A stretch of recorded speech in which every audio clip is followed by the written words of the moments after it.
Fala, meus amigos investidores. Marcos, mais uma vez, aqui do canal do Zero ao Dividendo.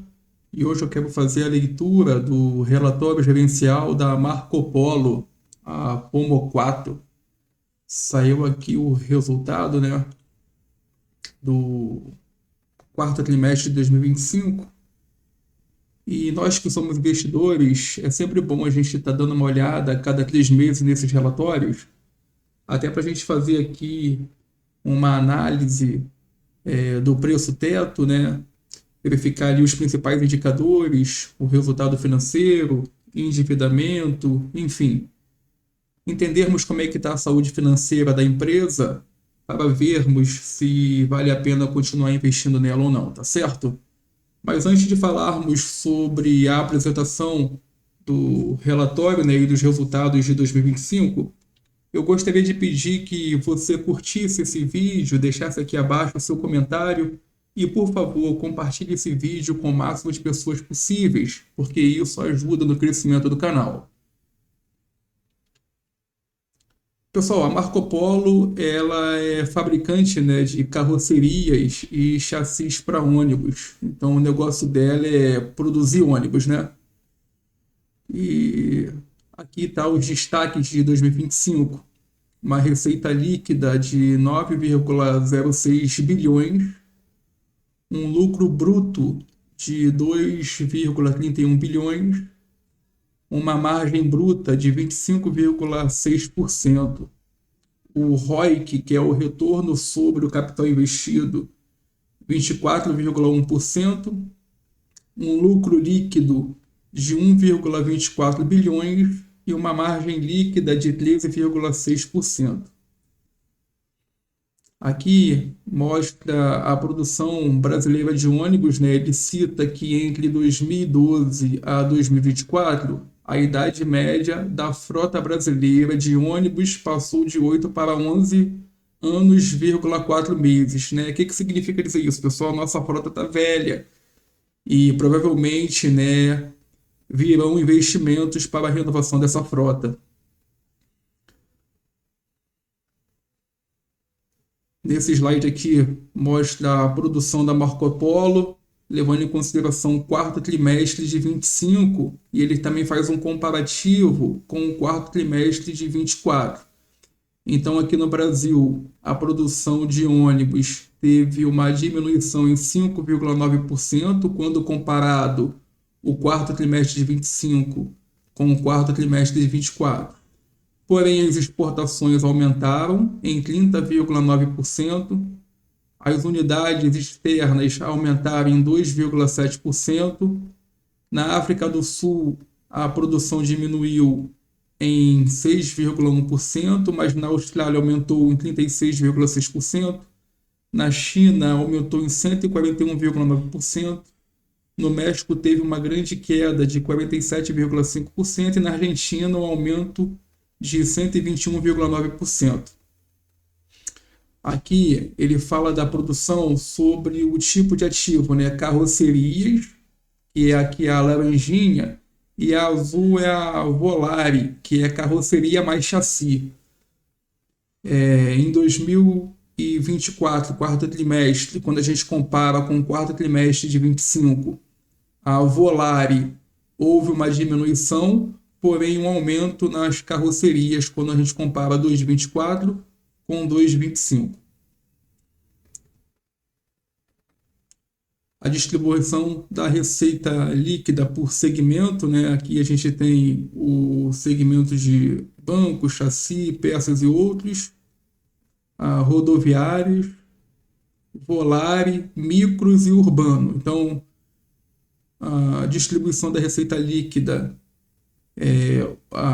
o segmento rodoviário, 46,5%, um aumento de aproximadamente 5% quando comparado ao quarto trimestre de 25. Aqui na Volare, né, 16,8%, uma diminuição de aproximadamente 4% quando compara o quarto trimestre de 25. E os urbanos, 22,9%, uma diminuição de aproximadamente 2% quando comparado ao quarto trimestre de 24. Aqui os resultados, né, do quarto trimestre de 25, ele também traz aqui o compilado, né, o resultado geral no ano. Então, quando a gente compara aqui o quarto trimestre de 24 com o quarto trimestre de 25, com relação à receita líquida, houve uma diminuição de 3,6%. Aqui no Brasil, foi o grande ofensor, né, a receita no Brasil, uma diminuição de 4,9% quando comparado o quarto trimestre de 25 com o quarto trimestre de 24. Quando a gente compara no ano, também houve uma diminuição de 9,7% na receita no Brasil, aproximadamente 4,9 bi frente a 5,4 bi, quando comparado aqui a 24. As receitas de exportação aumentaram, tanto aqui no quarto trimestre de 25 comparado ao quarto trimestre de 24, um aumento de 10,8%, e quando a gente compara aqui o ano, um aumento de aproximadamente 31,1% nas receitas de exportação, quando a gente compara aqui 2025 com 2024. As receitas no exterior também aumentaram, quando a gente compara ano a ano, porém, quando a gente compara aqui o trimestre, houve uma diminuição. Mas no comparativo ano a ano, 2,9 bilhões frente a 2,2 bilhões, comparando 25 com 24, um aumento de 32,3%. O lucro bruto, quando a gente compara aqui ano a ano, houve um aumento de aproximadamente 1 ponto percentual, 2,3 bilhões em 25, frente a 2,1 bilhão em 24. Quando a gente compara aqui o EBITDA percentual, houve um aumento, na verdade uma diminuição aqui, ó, quando compara 25 com 24, mas o lucro líquido, quando a gente compara aqui 25 com 24, houve um aumento de aproximadamente 1,1 ponto percentual. Também, consequentemente, aqui um aumento na margem. Descendo mais um pouquinho aqui no relatório, né? Traz aqui uma informação importante, pessoal. Nas políticas de provento, distribuição recorde de proventos em 2025, um dividend yield anualizado de 15,7% e um payout de 94,9%. Esses dois dados aqui vão ser importantes para a gente calcular o nosso preço teto daqui a pouquinho. Descendo mais um pouquinho, ele fala aqui das receitas, né? Receita líquida, a receita vem aumentando ano a ano. Aqui no cinza mais claro é o mercado interno aqui no Brasil e o cinza mais escuro é o mercado externo. Então a receita líquida no Brasil, quando a gente compara 24 com 25, houve uma diminuição, porém um aumento na receita no mercado externo. Aqui ele faz o comparativo entre trimestre, né? No quarto trimestre de 24, 2,6 bi. No quarto trimestre de 25, 2,5 bi, uma diminuição na receita líquida comparando ano a ano. Porém, quando a gente compara aqui o ano completo, né, houve um aumento na receita de 8,5 bi em 24 para 9 bi em 25, porque as receitas, né, vindas do mercado externo aumentaram significativamente. Lucro e margem bruta, né? Aqui é o lucro bruto. Quando a gente compara o quarto trimestre de 24, 659,3 milhões, frente a 668, um aumento de 24% para 26% no lucro bruto e na margem bruta. Quando a gente compara aqui o ano, né, pegando todos os trimestres de 24 com todos os trimestres de 25, a gente percebe aqui um aumento no lucro bruto de 2,1 para 2,3, o que equivale a 24,8 para 25,6% na margem. Aqui o EBITDA e a margem, né, que é o lucro antes dos impostos, né, depreciação e amortização. Quando a gente compara o quarto trimestre de 24 com o quarto trimestre de 25, houve uma diminuição no EBITDA em termos percentuais, 17,3 frente a 16,6. Quando a gente compara o ano, os trimestres, né, de 24 com os de 25, houve aqui uma diminuição na margem, uma diminuição também no EBITDA, 1,6 bi frente a 1,5 bi. E o lucro líquido, quando a gente compara o quarto trimestre de 24 com o de 25, houve um aumento no lucro líquido, 12% frente a 13,3%. Quando a gente compara o ano 2024, 1,2 bi, 2025, 1,2 bi, bem em linha, né?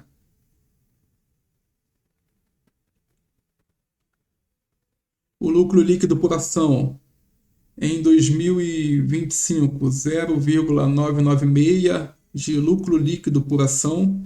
A gente percebe aqui que a empresa vem ano a ano, né, aumentando e se consolidando como boa pagadora de dividendo. Aqui é o lucro, né, que já foi destinado para os seus acionistas. Um endividamento controlado, né, uma dívida ela vem diminuindo, né, ao longo dos anos. Aqui é a dívida, levando em consideração o segmento industrial, né, a dívida para produzir os ônibus, né, e os chassis, e aqui é a dívida líquida financeira, porque às vezes a Marco Polo acaba financiando a venda de ônibus para outras empresas, mas é uma dívida bem controlada. Aqui os JCPs e dividendos, né, juros sobre capital próprio e dividendos pagos aos seus acionistas. A gente percebe aqui um dividendo por ação crescente, que é essa linha amarela, em 2025 pagou 94 centavos de dividendo por ação. O lucro líquido também vem aumentando, né? O lucro líquido distribuído, na verdade, né? 94,9%. E o pay amount, né? Também aumentando, 15,7%. Então esse foi o relatório aqui da Marco Polo. Agora vamos fazer o cálculo do preço teto, né? Para verificar se tem margem de compra. Eu tenho aqui uma planilha e eu tenho aqui vários métodos, né, de preço teto. Vamos começar com o Bazin. A primeira informação que eu preciso é o dividendo pago ano a ano. Então aqui o relatório já traz para a gente. Aqui é o dividendo pago. Preciso de 23, 24 centavos, 55 centavos e 94 centavos. Então 0,24, já até estava aqui, ó, 0,55 e 0,94. O preço atual ele já puxa automaticamente 5,89. Se eu exigir 6% de dividend yield anualizado, preço teto, né, por Bazin de 9,17, né? 9,17, portanto, uma margem de 35,75%. Se eu colocar aqui 7% de dividend yield, ainda assim tem margem, né? 25,4%. Então, pelo dividend, né, eu ainda posso comprar. Daqui a pouco a gente vai ver ali o meu preço médio. Se eu olhar aqui agora para o preço teto segundo Graham, o que eu vou precisar? A quantidade de ações. Então a gente vai vir aqui no investidor 10, descendo aqui embaixo, eu consigo pegar a quantidade de ações para a gente colocar direitinho. Papéis, 1,25 bilhões de papéis. 1,25 bilhões, né? Milhões, bilhões de papéis. O lucro líquido, vamos pegar aqui no relatório qual foi o lucro líquido. Endividamento, lucro líquido. Lucro, né? Lucro líquido é 1 bilhão, 1,2 bilhões, né? Vou pegar esse número aqui, ó. 1, 2, 3, 5, 1. 1, 2, 3, 5, 1. 0, 0. Valor patrimonial, o investidor 10 também nos dá 3,83 GB. Já está aqui, ó, 3,83 GB. E aqui também tem um documento, pessoal, aqui, ó, que é o release de resultados, que ele também dá pra gente aqui, ó. Aqui tá mais certinho, ó. Eu peguei daqui.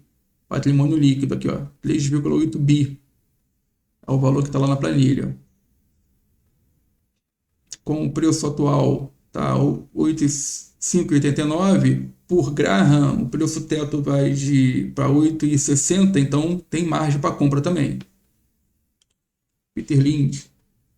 Vamos pegar aqui a quantidade de ação, né? Quantidade de ações. Vou pegar aqui, já aqui tá certinho, a gente já pegou lá.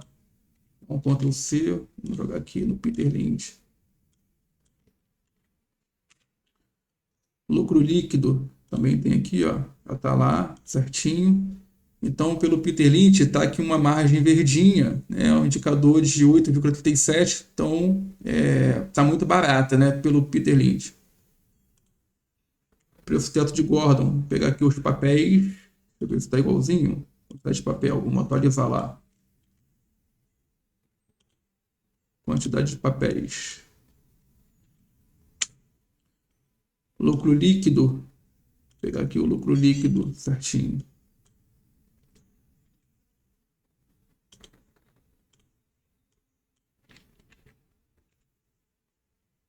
Um dividendo pago de 0,94, vamos conferir, foi isso mesmo? Aqui. 0,94. Então tá um preço teto de R$ 8,07, uma margem de 27%, então dá para comprar. Pegando aqui o dividendo descontado, né? Quantidade de papéis, vamos atualizar. Tá tudo certinho aqui, tudo atualizado. Lucro distribuído, ver se está certinho. Aqui o lucro distribuído certinho também.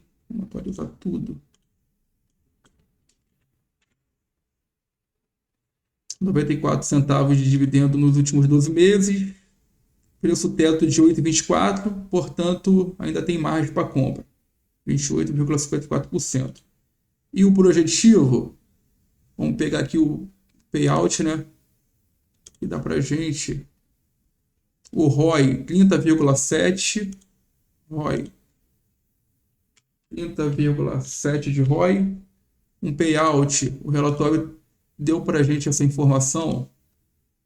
Aqui em cima ele falou do payout. Payout 94,9.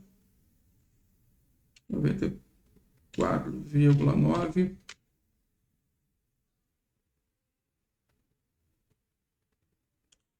Payout ficou errado aqui, tem que botar uma vírgula. Uma taxa de crescimento de 1,57 dá um preço teto de 9,87, então upside, né, de 40%. Então tá dando margem também para compra. Vamos comparar aqui, fazendo um comparativo.